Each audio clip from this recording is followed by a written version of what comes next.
Good morning. My name is Sr Kathleen, and I have to tell you, I'm one of those evil lobbyists that's been at the sessions. You're one of the most uneven people ever.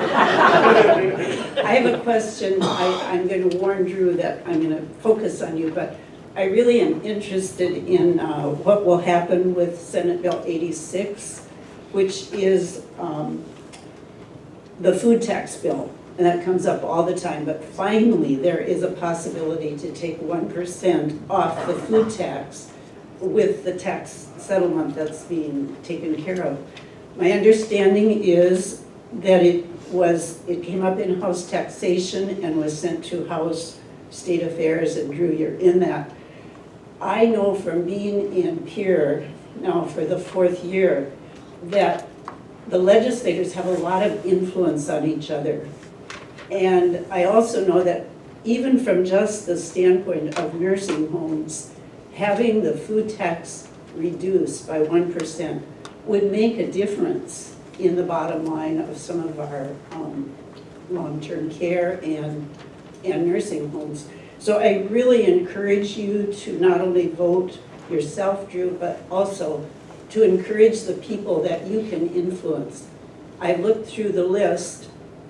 There are some that I don't think I'm too worried about, and there are some that I am, and I really would like to see that passed to the floor for debate. So that my question is, where do you stand on the food tax?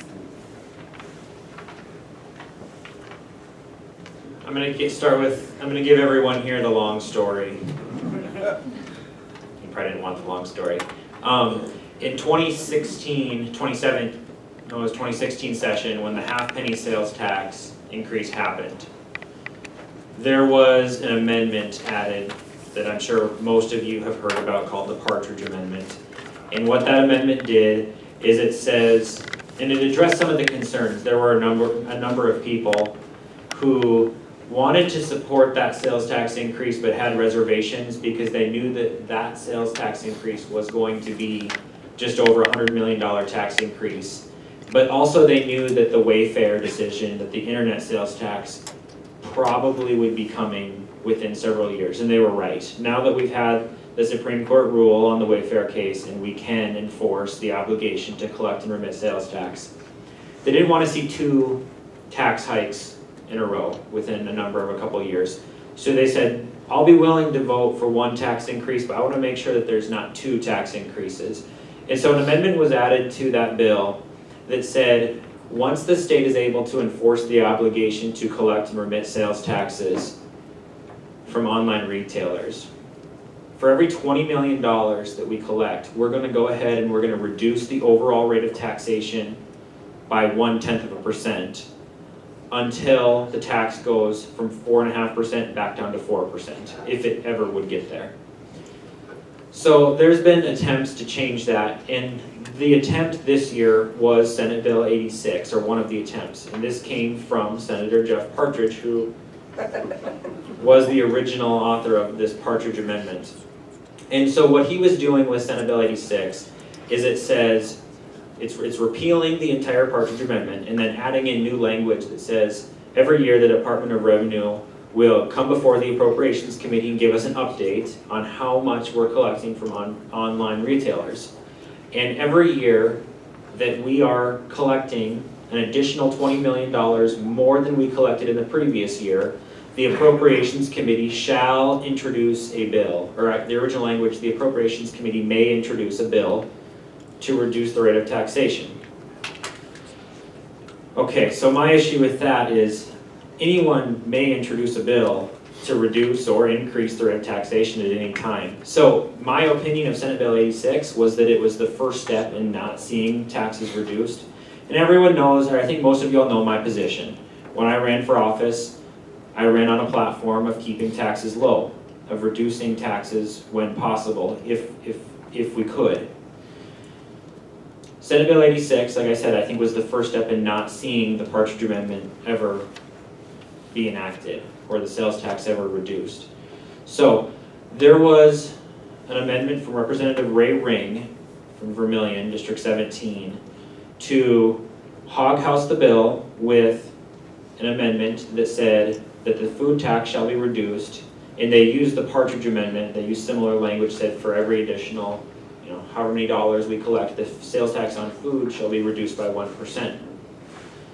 And I supported that amendment to go onto the bill because for me the option was, should we not reduce taxes at all? If we have a good year, should we not reduce taxes at all? Or should we reduce some taxes? And I supported that amendment. There were a number of people who were not happy that I did. There were some that were happy.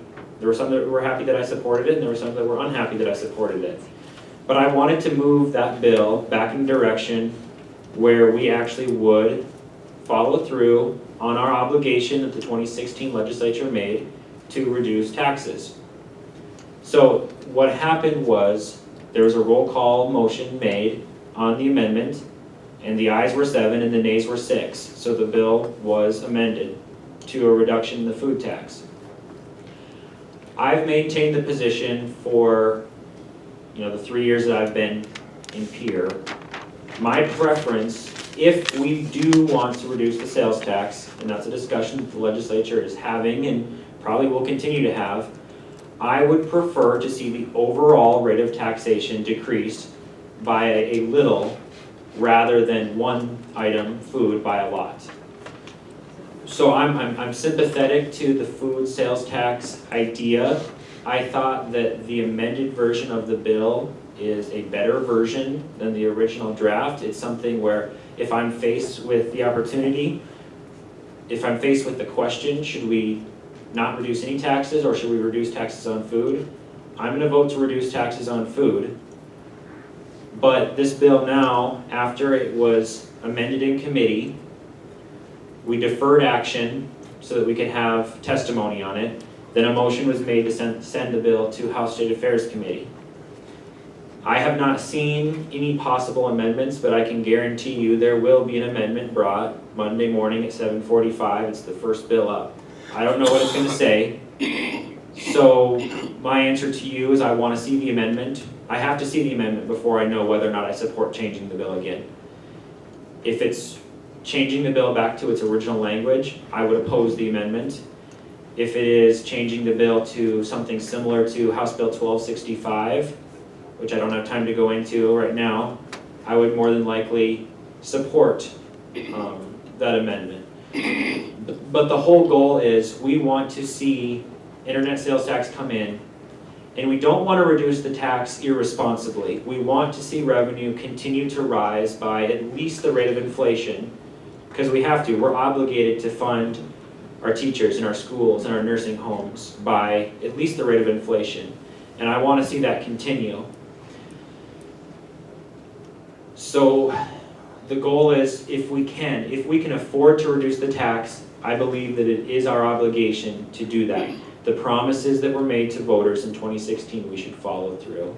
So that's my position, and I know it's somewhat of a confusing answer, but I do believe that if the food tax fits into the discussion, I'm open to that, but I'd like to see where other proposals come from and who brings them and what their thoughts are.